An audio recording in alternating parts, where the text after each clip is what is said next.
Hello, everyone. It's October the 9th, 2020 on Friday. We've had some beautiful, beautiful weather, that's for sure, in West Virginia, and we're blessed to have that and very thankful. But we also have 7 additional deaths since Wednesday in West Virginia. Our total death toll now is at 376 deaths. Our 370th death, a 78-year-old male from Kanawha County. 371st death, a 74-year-old female from Kanawha County.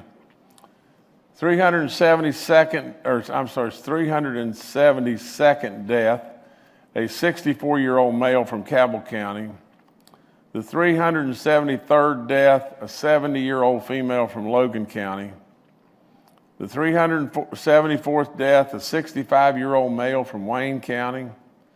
The 375th death, a 68-year-old female from Jackson County. And the 376th death, a 61-year-old female from Fayette County. We can see that predominantly, we're still having many issues in southern West Virginia.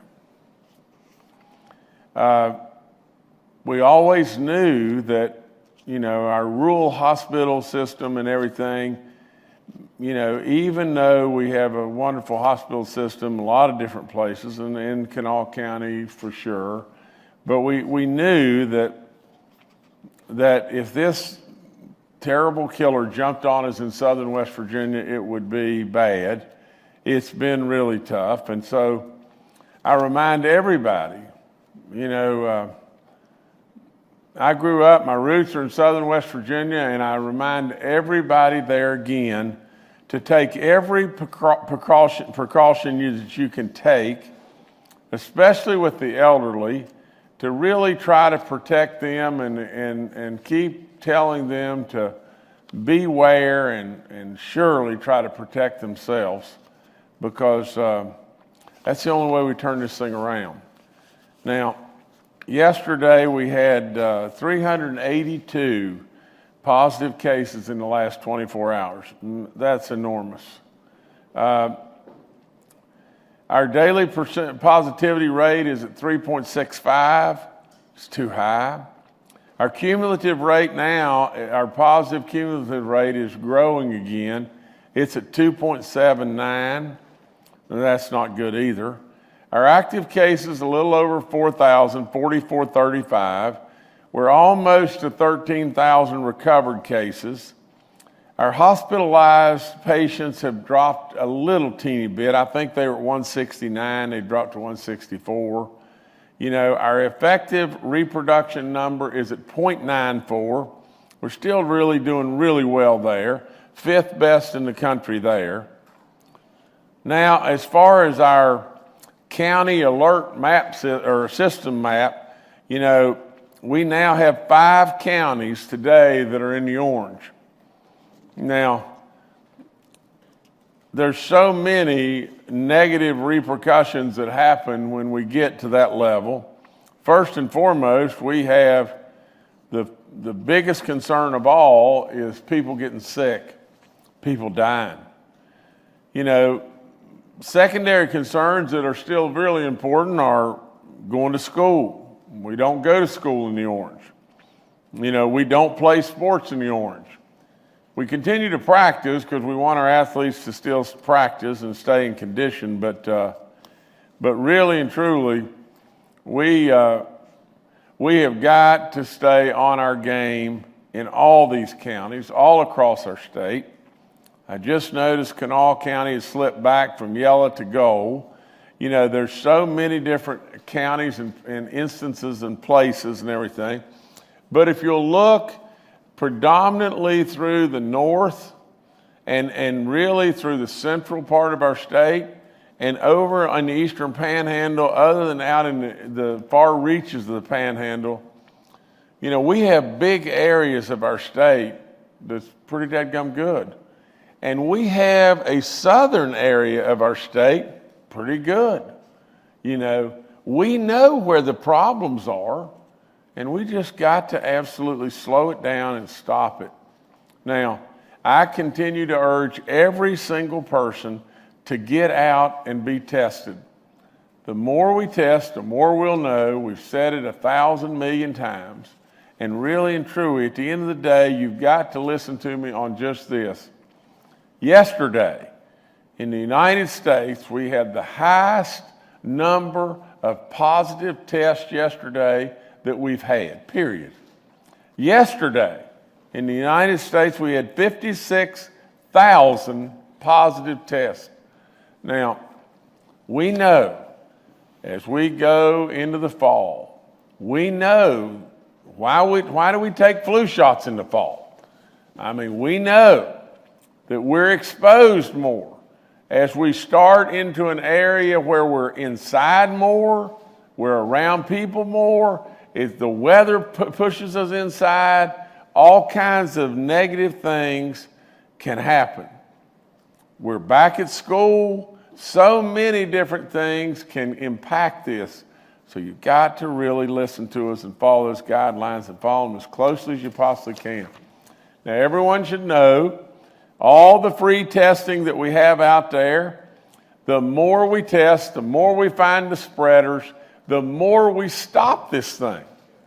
So absolutely, there's going to be in all the orange counties today, we'll be there in Doddridge, Harrison, Cabell, Mingo, and Logan counties. We'll be there today. Go get tested. Today, this weekend, and next week, we will continue to offer free testing in these counties. I encourage everyone, get out and get tested. Free testing continues in Kanawha today up until 6 p.m. at the Bible Center. Flu shots will also be offered there. I encourage you to get your flu shots as well. Now, there's been some big improvements. In fact, it just continues to improve as far as the ability for us to do tests and for the labs to handle the tests and everything. As part of our expansion of free testing across the state, we have partnered with Walgreens to make our COVID-19 testing available at their drive-through locations starting today. So you can go be tested today. They will offer free testing at 16 locations statewide in these counties. In Boone, again, they will offer free testing in 16 counties across our state today. And that is in Boone, Cabell, Fayette, Kanawha, Logan, Monongahela, Putnam, and Raleigh counties. You need an appointment, but it's easy to get that appointment and sign up. You need an appointment and everything. Also at Fruth Pharmacy, we will be offering free testing at 12 of their locations in West Virginia. All this information can be found on our website, and over the next several weeks, more locations will be added across West Virginia. It's just one way for West Virginians to get tested and stop the spread of this terrible virus. So take advantage of all this. You got a lot of great work by our DHHR and health departments all over the place, and everybody from the National Guard right on down is trying to make it simpler to go get tested. We need you to be tested and be tested right now. I promised you this, from the standpoint of the Mon County bars, we're going to reopen. Those Mon County bars are offered to reopen them on Tuesday, October the 13th. And with this reopening, we are stepping up enforcement by sending more ABCA agents and more state police to the area. Bars that don't enforce these guidelines, where we see a bunch of people packed in with no mask wearing, including in lines outside of your bar, you will be shut down again. The ABCA will enforce these guidelines, and any bars that don't comply will have their license suspended. Please, I don't like anything that becomes threatening, but you've got to listen to us.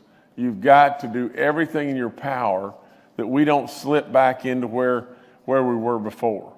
So please, all the bar owners and everything, try as hard as you possibly can. We'll work with you.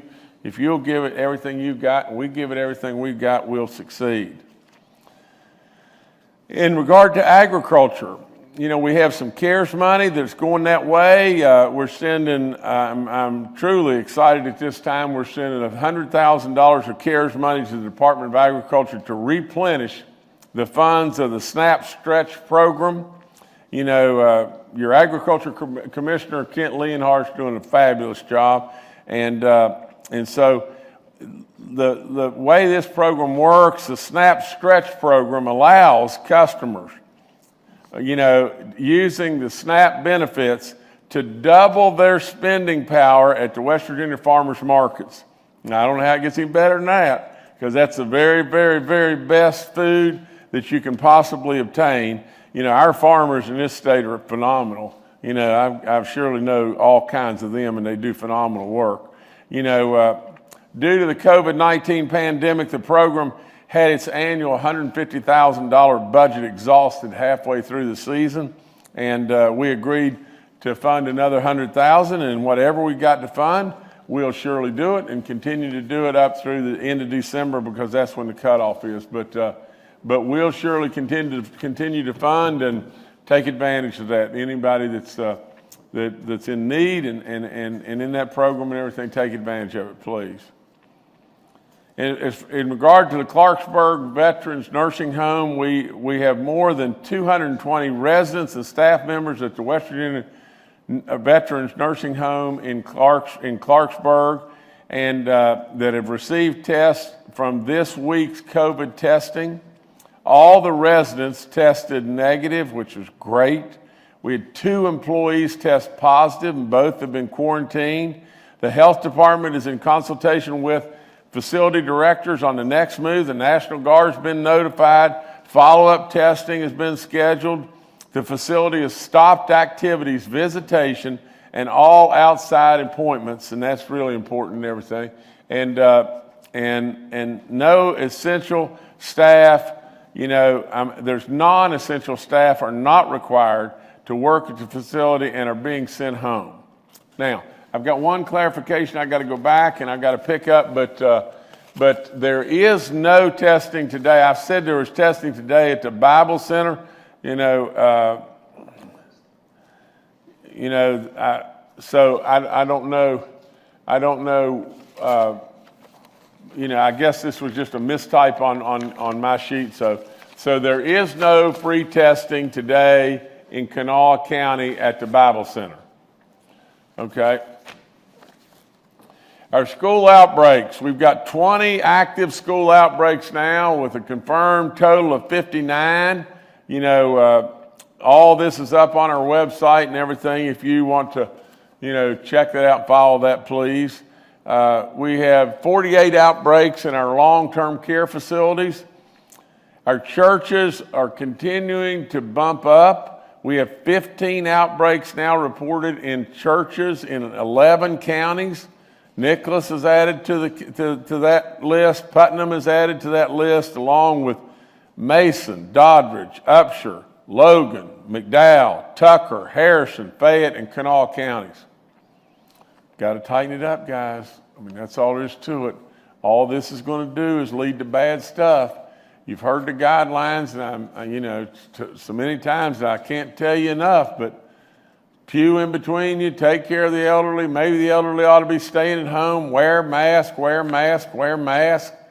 Wash your hands, absolutely all the different things. You got to do it. You just got to do it. And I know for the most part, we're really trying, but we just have to catch another gear in some way, continue to do better. From our corrections update, we have 3 cases now currently that we're working, 2 at Mount Olive and 1 at North Central. We also have 7 staff cases.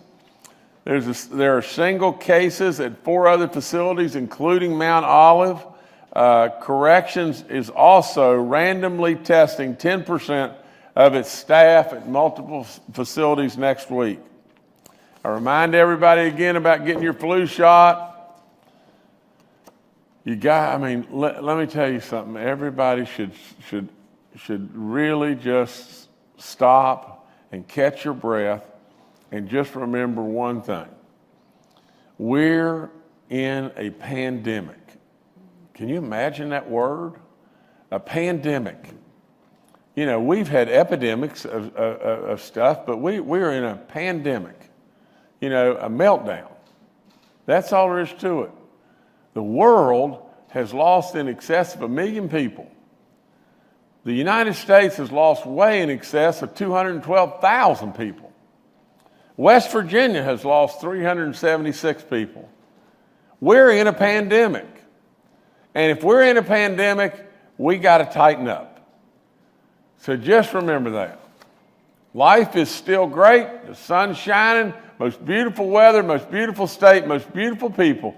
But please, just tighten up just a little bit. Protect yourself every way you can possibly protect yourself, and just let's just continue to do better and better. Last thing I've got is yesterday was an incredible day, a landmark day, an announcement on Virgin Hyperloop in the state of West Virginia. We'd worked on it a long time, and you know, I can promise you that no matter what I say, you'll never know the magnitude of that announcement. No matter what I say, it truly could revolutionize the whole world. And not only that, it's coming to West Virginia. It's coming to West Virginia with it thousands of jobs. Thousands of jobs. And not only that, it's coming to West Virginia and it gives us validation, does it not? It does. It does exactly what I have wanted so much, and that is we have become that diamond in the rough. But on top of all that now, it gives us more validation to say to all the other companies of the world, look at West Virginia. Yesterday I had the opportunity, if you didn't hear it or see this and everything, I had the opportunity to be speaking to millions of people across the world, across the entire world. Now, and one of the things that I said was just this. If you're wondering why they came to West Virginia, I would start wondering, why not West Virginia? Now, I didn't say exactly those words, but I said it in my message. Now, I also said, if you really want to know something about West Virginia, then you need to ask. You need to look into just who we are, what we have to offer, all the goodness that goes on here, whether it be safety or it be the very best people, the most loving, the most appreciative, the absolute craftsmen of the world, the location within 600 miles of 2/3 of the population of the country, and the seasons unbelievable, and the natural resources off the chart, coal, oil, gas, timber, water, on and on and on. And you think that you've missed something? Well, you dadgum sure have. And I told the world that and everything. Now, I am telling you, the announcement yesterday was an announcement. You know, I promised you along the way I'd take you on a rocket ship ride and everything. Well, we've done that in lots and lots of ways, and I don't say this from a standpoint of anything other than for you to be really proud. West Virginia is really moving, and that's great stuff. It's great stuff. I can't thank the Hyperloop people enough. We're going to be their certification center. What they're going to be building there is a 7-mile track. They're going to basically have like a scientific theme park where kids can go and learn and be motivated and all that stuff. A visitor center. WVU is doing great stuff. Marshall's involved. There's everybody that is involved in what is going to happen right there is phenomenal. And it's happening in West Virginia. West Virginia, we knew it all the time. We knew how good we were all the time. But just think, we've already had Boeing reach out, Tesla reach out, and begin initial kind of conversations. We want to be there. We want to be involved in some way, somehow. Now, will they come for sure? Well, who in the world knows? Who in the world knows? But I'm telling you, if you don't dream, it'll never happen. You know, I am a dreamer. I am an absolute creator of jobs, and that's what I want right here in West Virginia. And truly, through the blessings of God above, we landed a monster fish yesterday. So look it up. Look it up. It is fascinating beyond belief. Now, this is the last thing I'll say because it's, you know, and I forgive me for going into all this, but it is an announcement like none other. Maybe none other of all time, you know. But now just think with me about this just a second. What they're doing is they're working, and they've already done this at their test track in Las Vegas, you know, right outside of Las Vegas. But they've done it on flat ground here. They're going to do it on more hilly terrain and all that kind of stuff. They did it on a track out there that's 500, I think, feet long. The track that they're building here in West Virginia, along with the visitor center and the theme park, not a bunch of rides and everything, but an educational theme park for kids and all that, all the different things, you know, medical components and housing and everything else under the sun that's going to be going on up there. But not only that, the track they had, I think, in Las Vegas was 500 feet. Ours is going to be in excess of 7 miles. You know, that puts us up to 36,500 feet. You know, in that, what they're trying to do is be able to move people in a pod on the ground at speeds up to 670 miles an hour. I think you could go from Charleston to D.C. in 17 minutes. You know, it is unfathomable, you know, how incredible this is. You know, basically it is moving us into an era of transportation, just like, you know, when a couple of Wright brothers, you know, in a bicycle shop, you know, thought of a way to, you know, to really enable us to fly. Now, with all the, you know, pollution and everything that comes with a lot of the ways we travel, now we could maybe possibly end up traveling completely pollution-free. It is unflat believable that it is coming to West Virginia, and the notoriety that West Virginia is receiving across this world is far overdue in my world.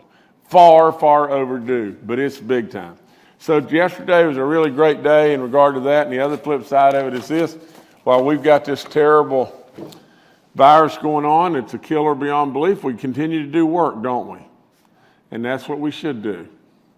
We should not let this thing paralyze us.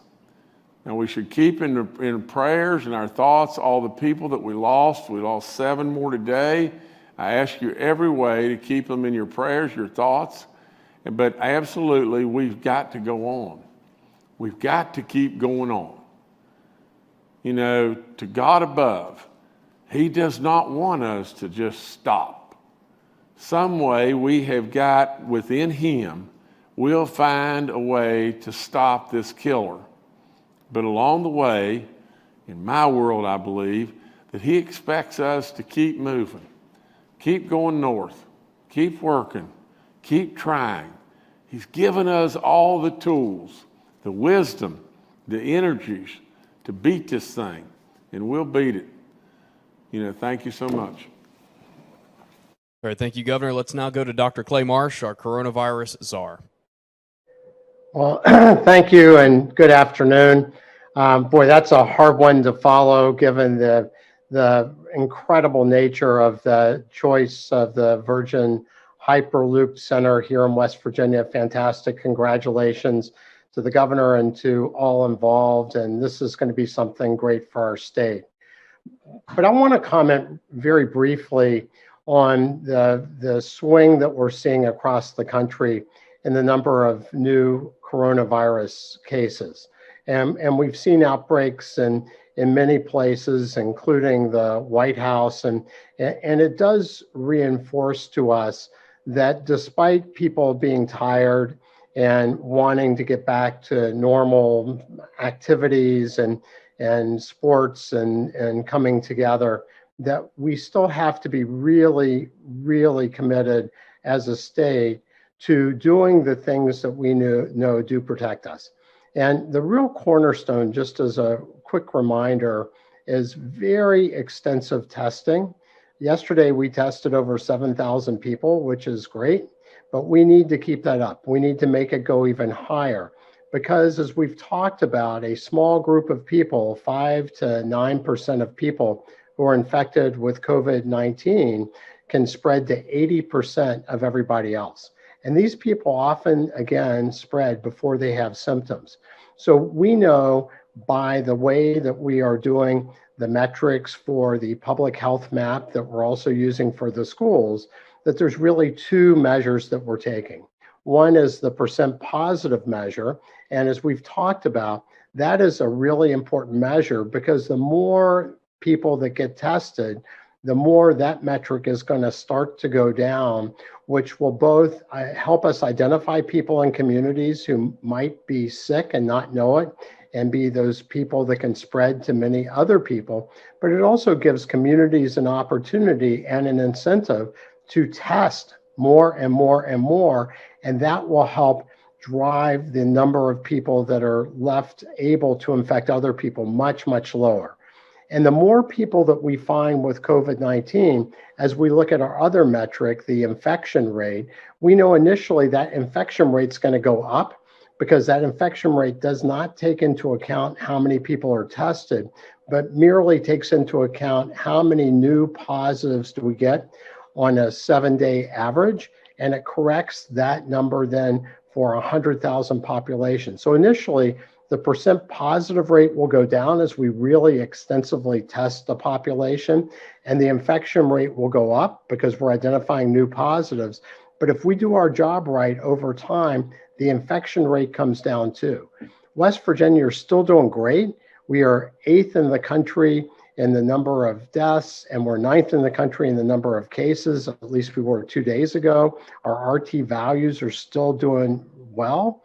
But we see that we cannot take our eyes off of this problem at all because we slip, and then we see more people getting sick.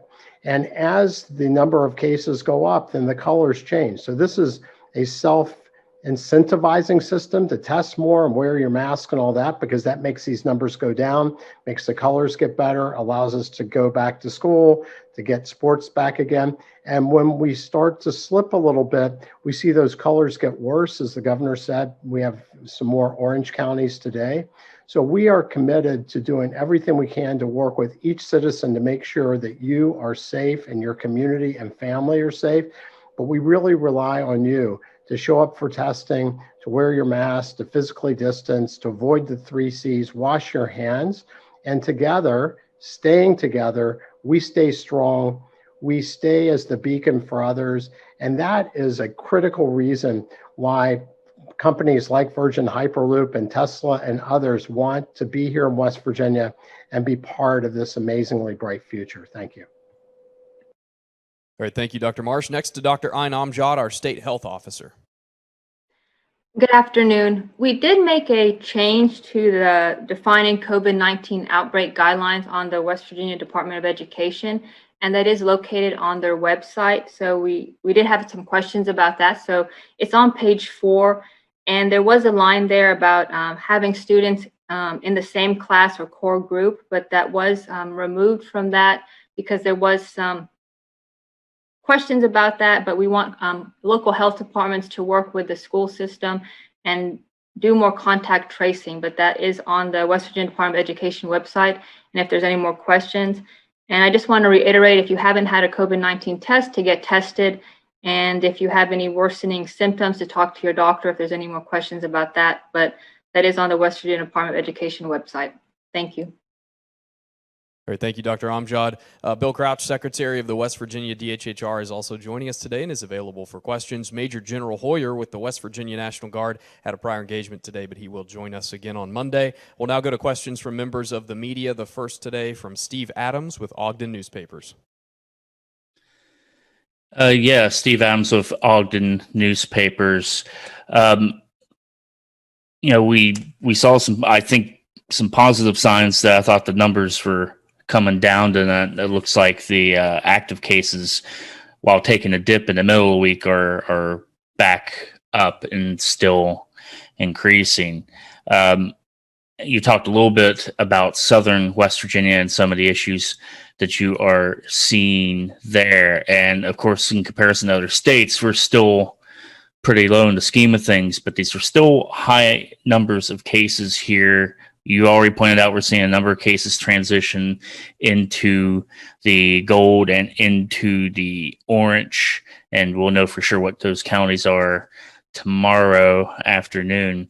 But beyond what you've been talking about, which is encouraging people to get tested, which seems like it has worked to some extent, but based on the numbers I saw today, you had the second highest number of test results come in, and you identified a large number of cases. I feel like a broken record on this because I ask this, I feel like every couple of months, but what more beyond just telling people get tested?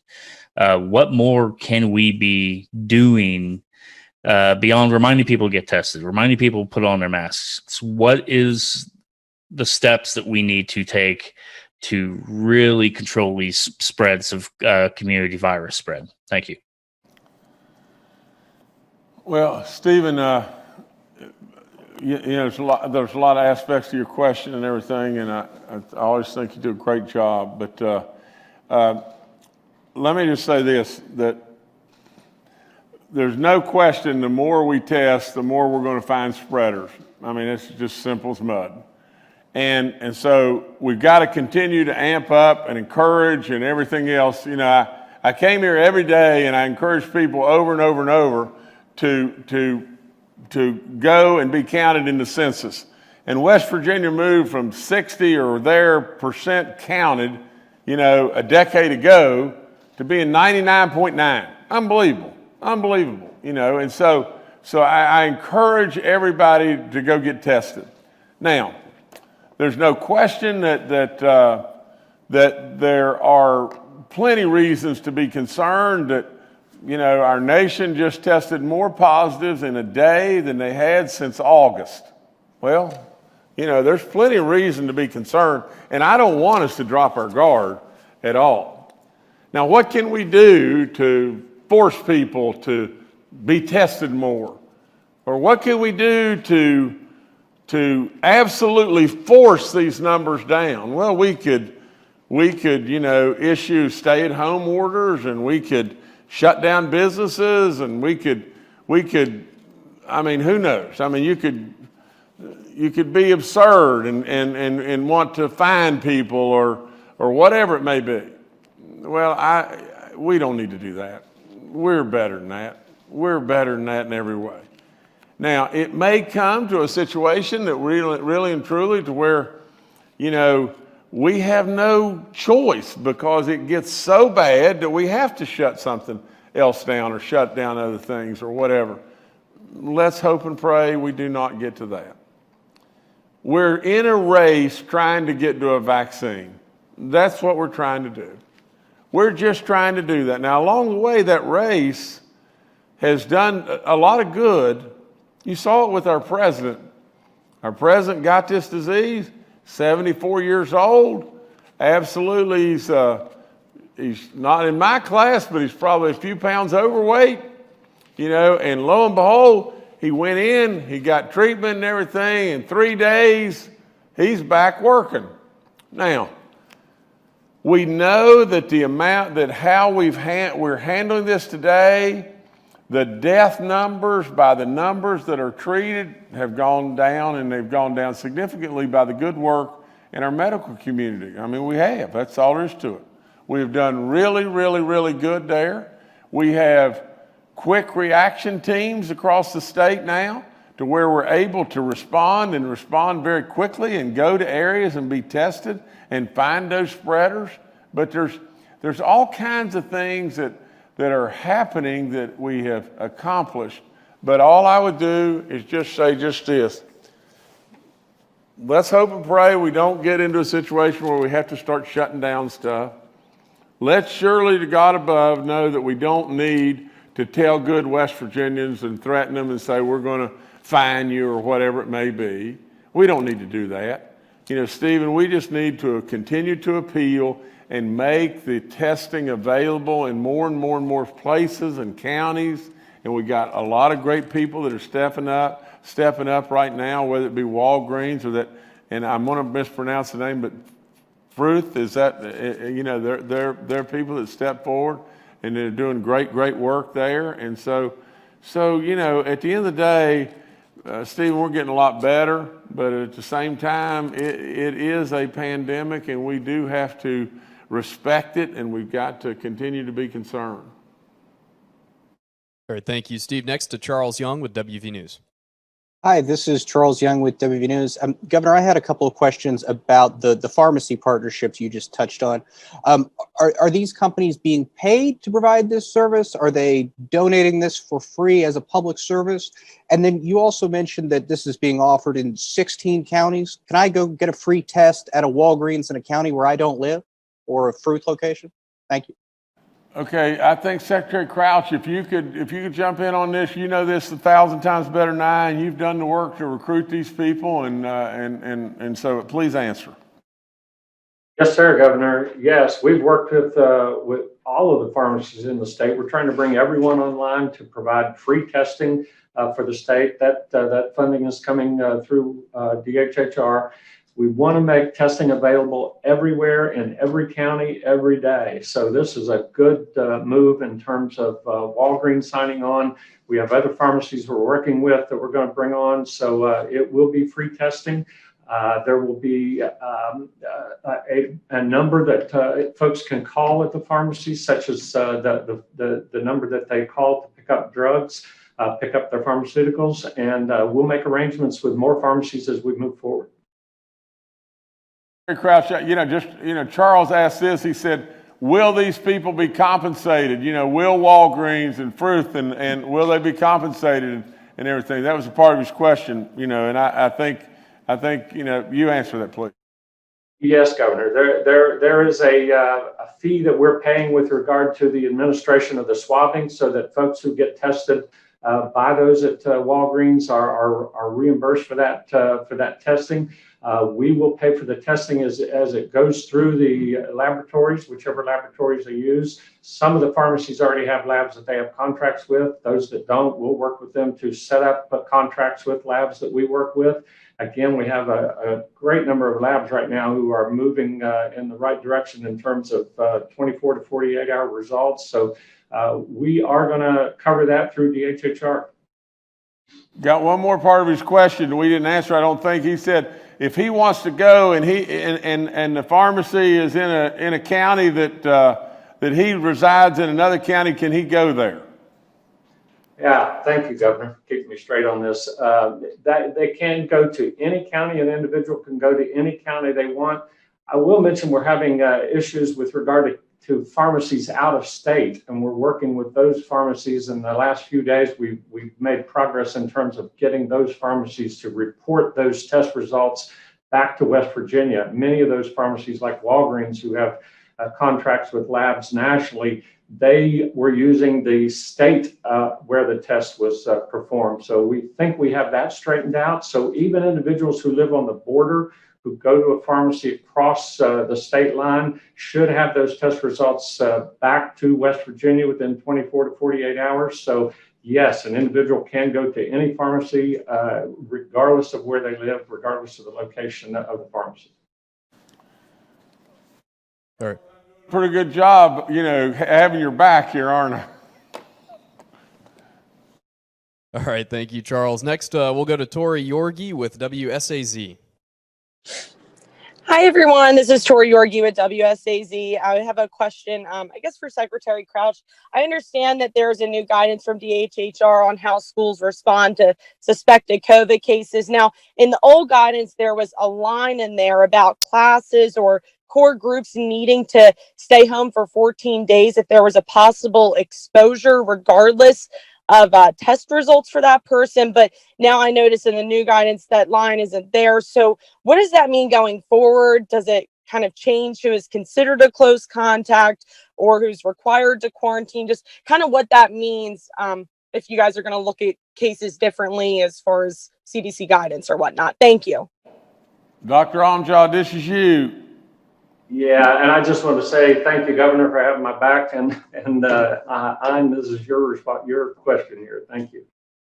Sure, Tori, I can answer that. So that one line that we're talking about is referring to core groups, and it doesn't change CDC guidance or how we're going to address any cases or outbreaks in the schools. That one line that was taken out referring to core groups, it simply means we want the local health departments to address contact tracing better.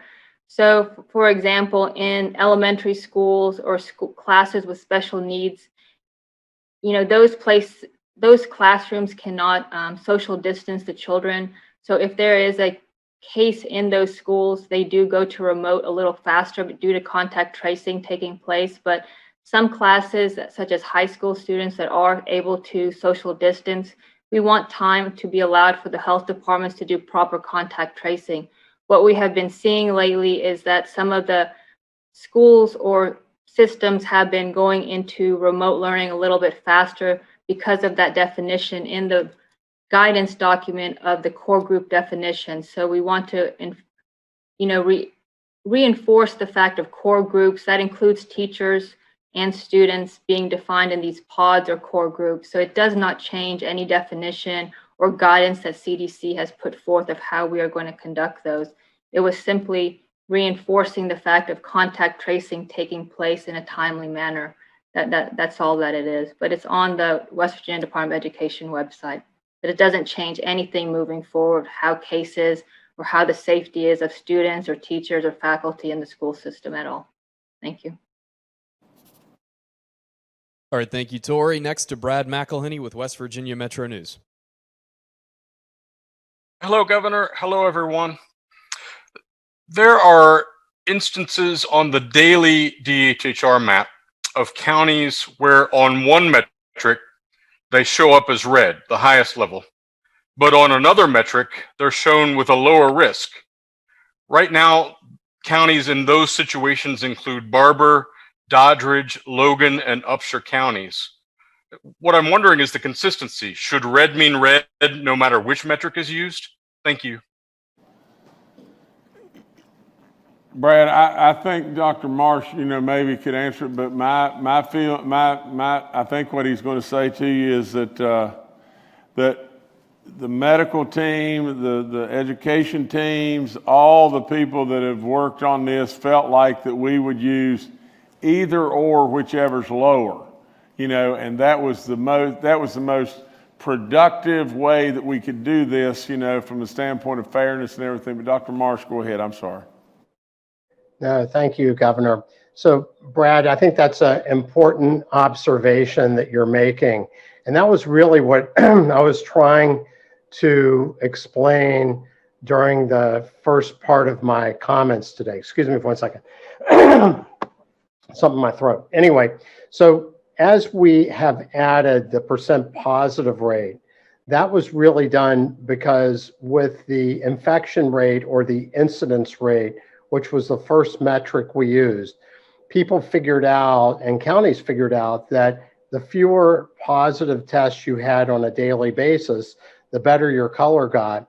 So counties were not testing and people weren't showing up to testing events. And we saw the number of tests go down by about half of what we've been doing to just around 3,000 a day from what we've been doing, about 6,000 a day.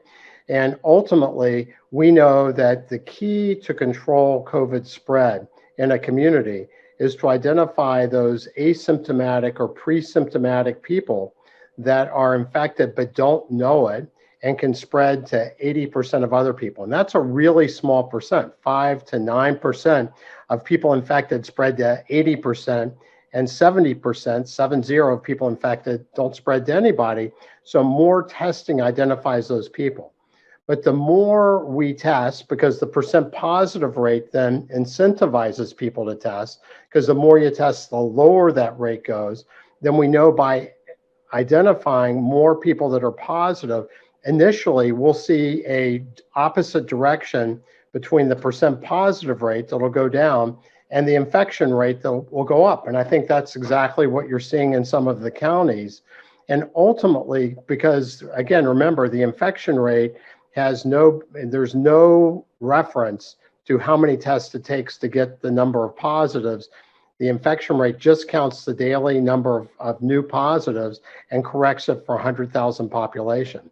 So we anticipate that we would see divergence, different directions between the percent positive rate that would get better, would go lower with more testing, and the infection or incidence rate that would go higher initially with more testing. But as we take those super spreaders away from other people, we anticipate that they both will start to move in the same direction. So as the governor said, what we have done is have allowed the counties to use the better of the two ratios. So we continue to incentivize more testing, which is the cornerstone of our control approach.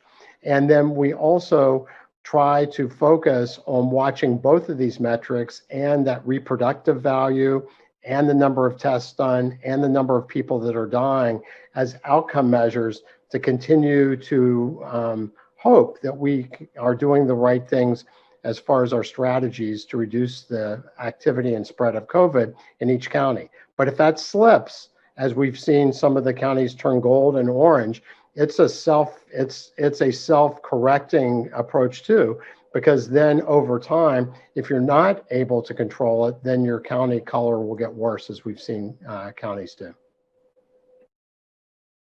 All right, thank you, Brad. Next to Kenny Bass with WCHS and Fox 11. Hi, this is Kenny Bass with Channel 8 and Fox 11. A lot of activities are being planned for October, many of them involving children with pumpkin carving in parks and trick-or-treating and just normal Halloween fall things. Dr. Marsh or Dr. Amjad or the governor, what's your best advice to moving forward, being as normal as possible, yet keeping in mind the circumstances around us and trying to be as cautious as possible while still enjoying the season in the most traditional way we can? Thank you.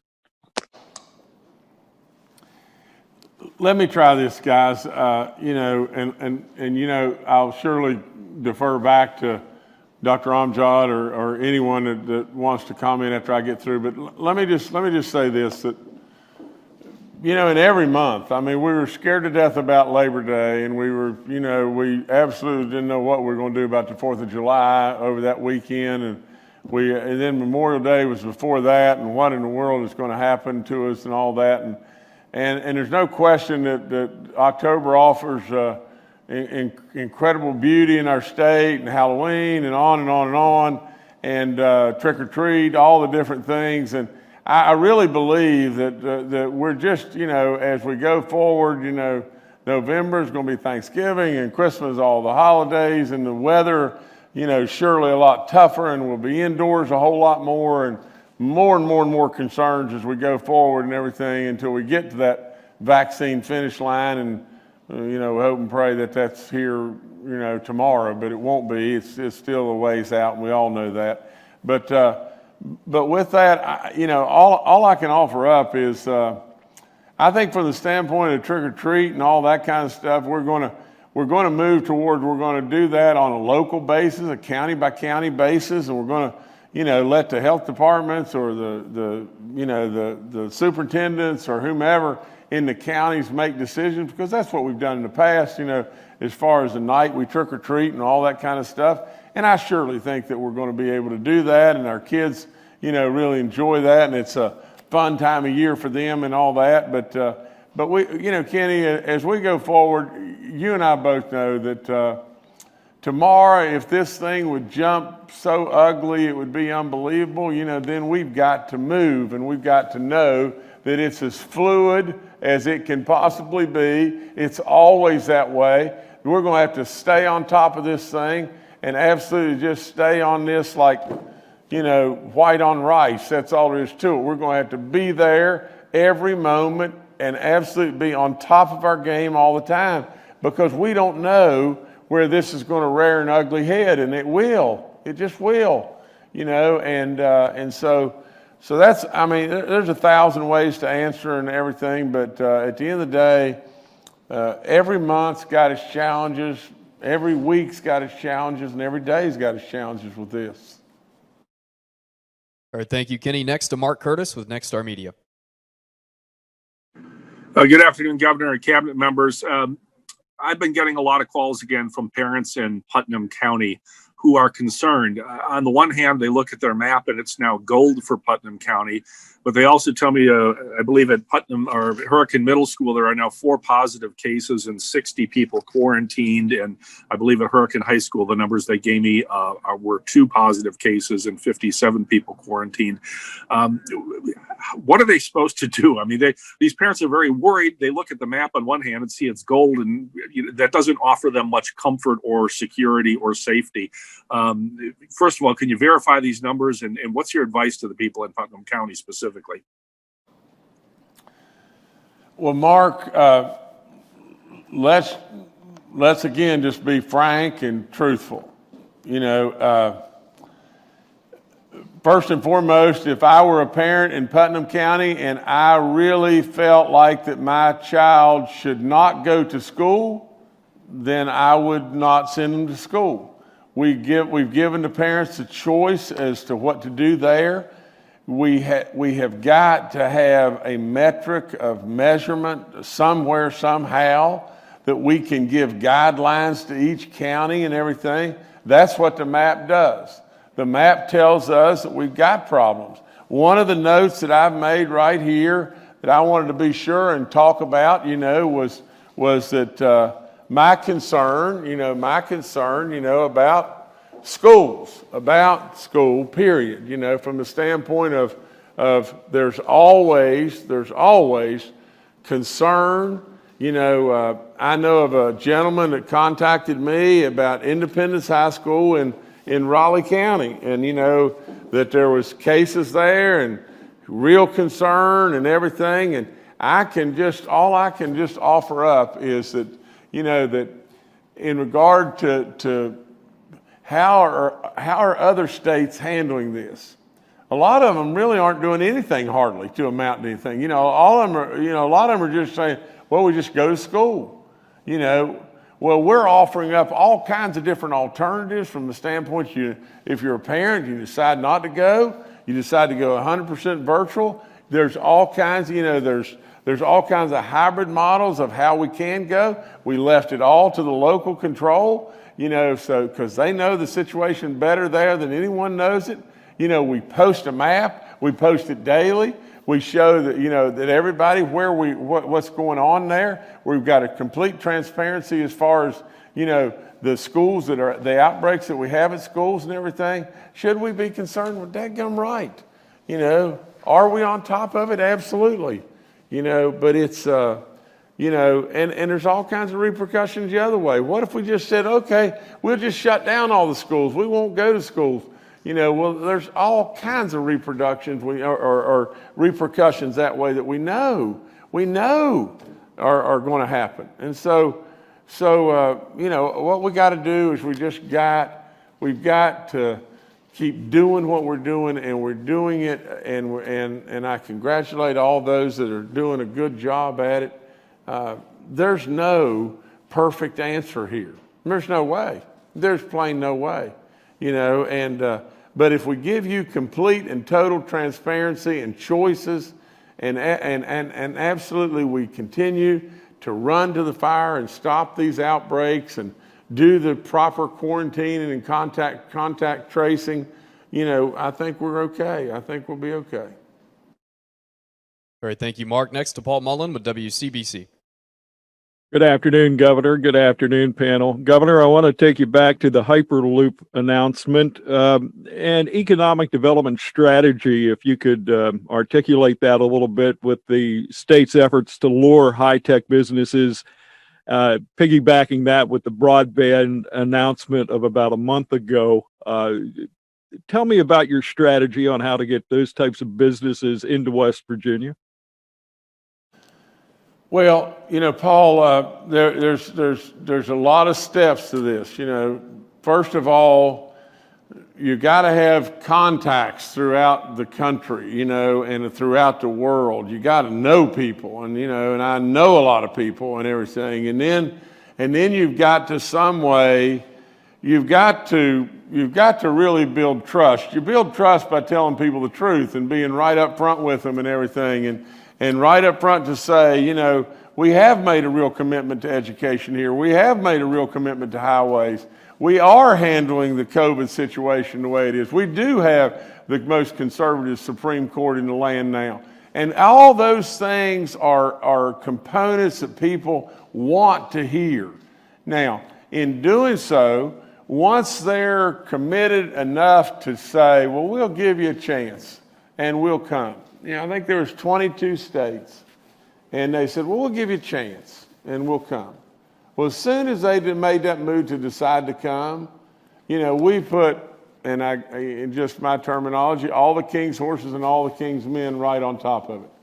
Every secretary, we went there with everybody. Any question that they wanted to ask answered, we answered it. I went there myself. Gave a presentation. It was in Morgantown. And literally, and I hate to say this, but it's just the truth, they were almost dumbfounded by the fact that all the agencies were there. All the agencies that were the permitting and all the stuff, all the agencies were there, saying how we can work with them.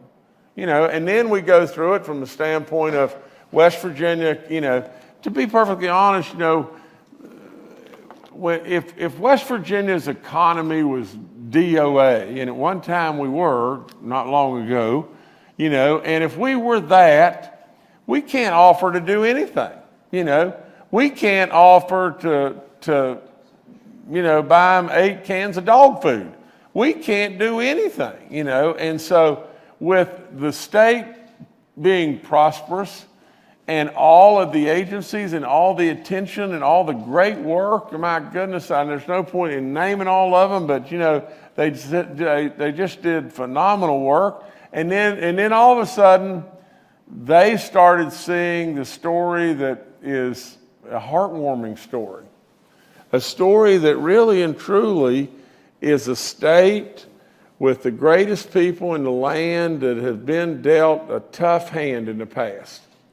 This is the story I told them. A state that really was the blunt end of a lot of bad jokes where people were making fun of us. A state that really was never recognized for the contributions that we made in military and energy and on and on and on. A state really and truly that they needed to see and feel the heartwarming part of what they could do for us too. There's no doubt there's lots of places they could have gone. But they believe in their heart, by them coming here, they're really making an impact and a difference in our lives. And they are. They truly are. And with our state being prosperous and doing good and everything, maybe we can help them back. And absolutely, without any question, we have to be able to message it and market it. And that's me. That's where I come into play. I come into play from the standpoint of building trust, telling the truth, marketing us, and I've said it 1,000 million times. We have an incredible story to tell if we just had the right storyteller to be able to present and tell the story. And I am really honored to be able to do that. So I can't tell you the work that went into achieving that situation to where they finally said, okay, you're the one, we're going to come there. But I can tell you this over and over and over, the powers to be, with Virgin Hyperloop, with Jay Walder and on and on and on, Richard Branson and everything else. I think if you were to ask them point blank, in fact, they said this the other day, if they would they have ever, and forgive me for using this word, but thunk it, would they have ever thunk it that they would have come to West Virginia? There's no way. Zero. But we just kept after it and after it and after it. And now they believe it's the only decision that they should have made. And so they're here. It's good stuff. All right, thank you, Paul. Next to David Beard with the Dominion Post. Hi there. I have 3 items, I guess, to follow up on the Mon bars. One, can you zero in a bit more on what would constitute a violation? The second would be, would your agents be empowered to do an immediate shutdown, like disperse the crowd and then close the doors that very hour? And third, is there any talk of allowing local police to participate in enforcement along with the ABCA and the state police? Thanks. David, it's absolutely, the violation is going to come from a violation of the guidelines that are already out there. As far as immediate shutdown, yes, that's absolutely right, and it could very well come, and I hope and pray. I mean, we don't want to be threatening. I mean, I just don't want to do that, but it could come to the doing away with their license, and so we don't want. We're not going to get there. These people are going to do good work, and we're going to be really proud of them, and we're going to just keep moving north. All right, thank you, David. Next to Joe Severino with the Charleston Gazette-Mail.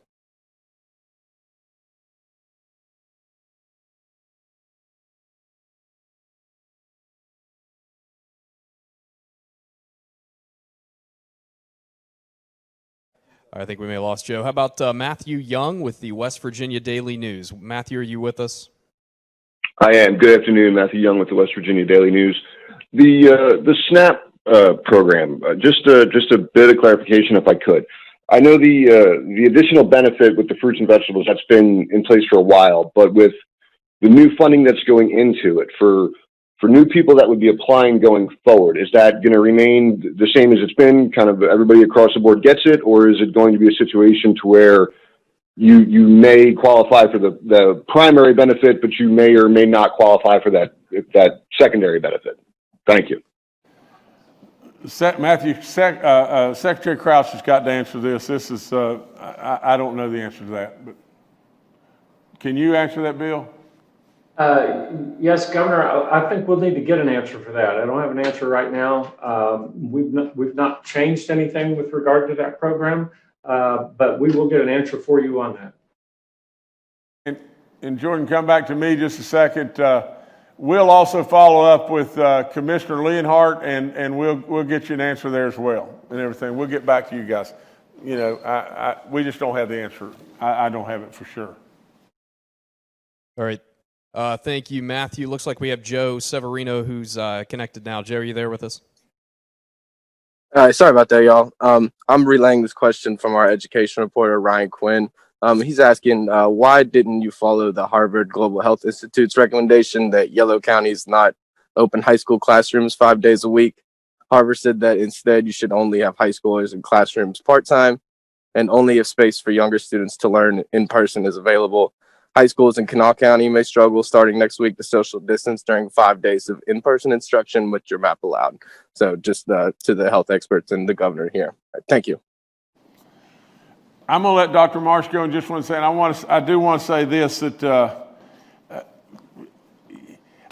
I really believe that we're staying on top of this from a safety standpoint as best that we possibly can. We want absolutely ultimate safety for our kids, for our teachers, for our service personnel. We all know that. I mean, how many times am I going to have to say that? I mean, for crying out loud, I just say the same thing over and over and over, but I mean it. If really and truly I thought we couldn't provide that safe atmosphere and everything, then I would say we don't go. But from the standpoint of looking at Kanawha County, I think overwhelmingly what is happening is the parents and the people want to send their kids to school. And they feel like, without any doubt, that if kids are at home, at least the majority of the people are saying, if our kids are at home, we're not getting the education, we have all kinds of issues with whether it be economic or daycare or whatever it may be, but they really want this and everything. And so from that, as long as we feel like that it's safe and we're doing the right stuff and everything, then we want our kids in the classroom. Now, and I think that's what happened with the Board of Education in Kanawha County, but I don't know specifically that. But what I would say is, there's if you go back to the Harvard model, why you're not following the Harvard model, I've told you over and over and over, I think there's tremendous fallacies in the Harvard model in that it just drives us, absolutely motivates us in every way under the sun to not test people. And if you don't test people, and I can't get them tested, if you can't get people tested, then I can't find those spreaders. And if I can't find the spreaders, then this thing spins out of control nonstop. But Dr. Marsh, take over, please. Well, thank you, Joe. And I think the governor said it well. We have adopted our own model that is based on a number of different public health guidances. And, although the Harvard map and the folks that put that together are terrific, outstanding, what we found was using that map and strategy alone, as the governor just said, reduced our testing, and that was not what we wanted to see. And we saw our reproductive value become the worst in the country. We saw our death rate go up, and we saw our testing go way down. And so we've adopted a blended strategy that is really probably the most consistent, but a bit different, but the most consistent with the Centers for Disease Control back to school map, where we use both the metrics of the incidence rate or the infection rate, but also we use the percent positive rate. Many states and districts are using just that percent positive rate of less than 5%. The middle category on the CDC's guidance for school is 5 to 8%. Ours is 5%.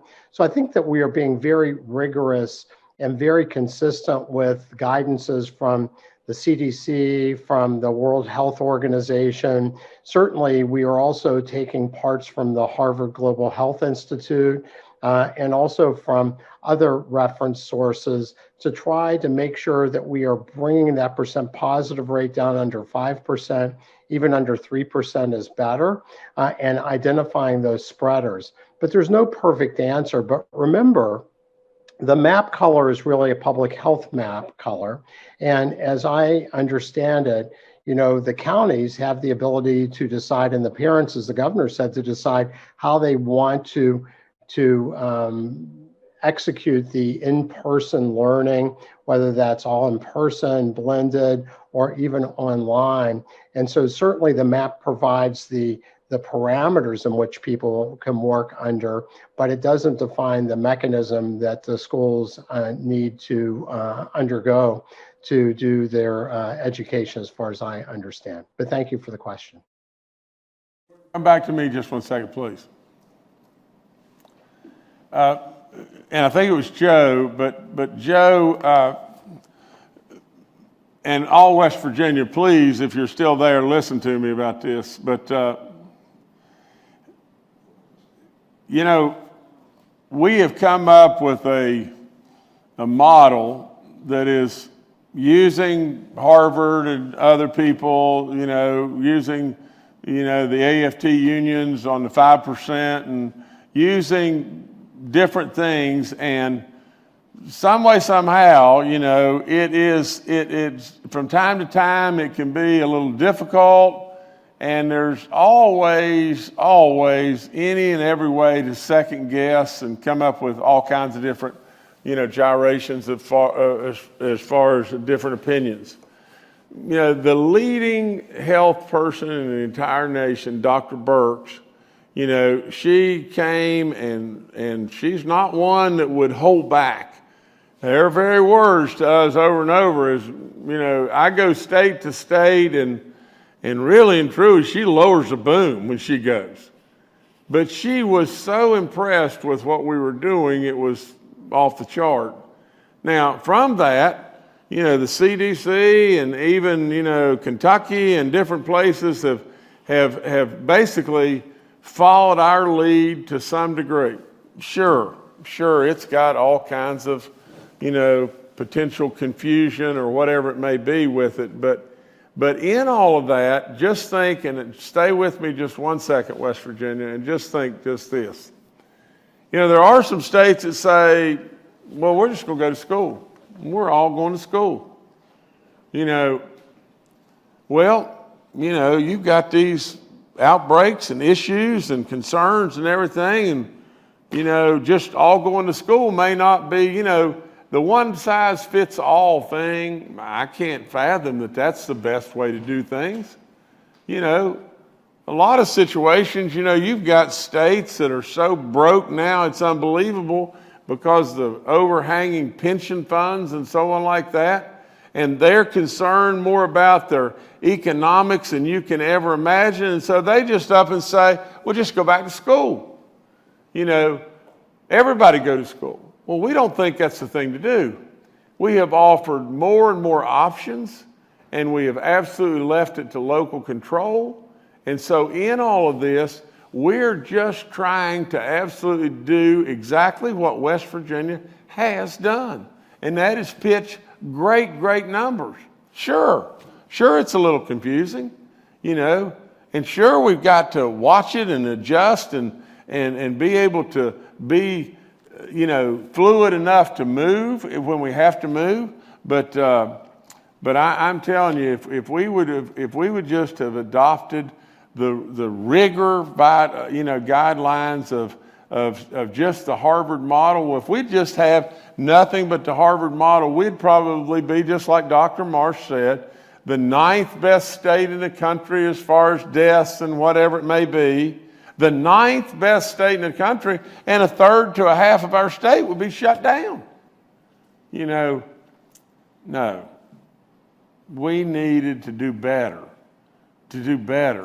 than what the Harvard model was, or what people, that were on the outside thought was best for West Virginia. We're doing better, and giving more options, and giving local control, and doing the right stuff. So, Joe, there's all kinds of reasons to second guess, and we welcome that because it gives us more knowledge. But there'll always be that no matter what we do.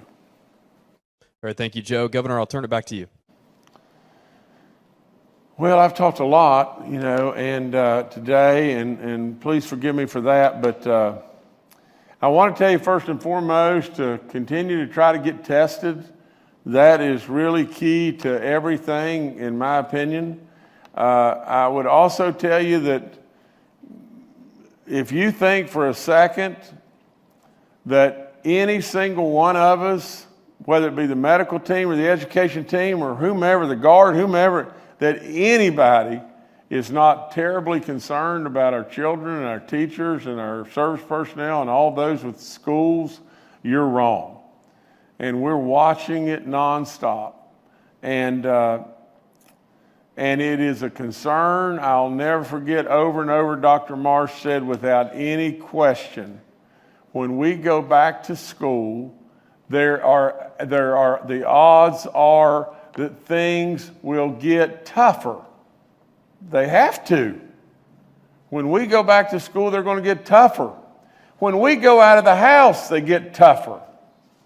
Absolutely, that's just all there is to it. So, in that, what do? Do we just sit on the porch and absolutely let the special needs kids, or all the different situations of the people that need attention, that need the next hot meal? What do? Do we just sit there and do nothing? Well, no, that's not what West Virginians do. We do stuff, and we keep moving, and we fight this thing, and we'll win. It's going to be tough. That's all there is to it. But we'll win. Let me say this before I go. Our nurses, yesterday I had a wonderful call with the associations of the nurses, whether it be the hospitals or the associations or whatever. But I had a wonderful call. And the thing that was the most enlightening about the call to me is just this. And, I've said it over and over and over how these people are our great first line defense. But do you realize there's 43,000 of these nurses that go to work every day in our state? 43,000 people are there to reach out a kind hand, administer the most difficult and technical of all medicines, work and absolutely with the greatest expertise that you can imagine. 43,000 of them. 43,000 of them took a chance on their family, all their loved ones, and went to work and knowing when they got dressed and they headed down the road to work, they were going not to the fire, they were going right in the middle of the fire. Every day, every single day. Well, I told you about that we'd lost 2 nurses. I told you of the police officers in New York, and I think there was 56 of them or whatever that we'd lost with COVID in New York City. I told you about the 2 nurses, and that were heroes beyond belief. And I was told yesterday that I think we have now lost the 3rd nurse. Please, please, please, West Virginia, just know what an incredible commitment that these great people make. All of our first responders, from all the medical community, our police, firemen, all the local health departments, everybody. Please, please recognize what great work that they're doing. As our teachers, as the people that man the grocery stores.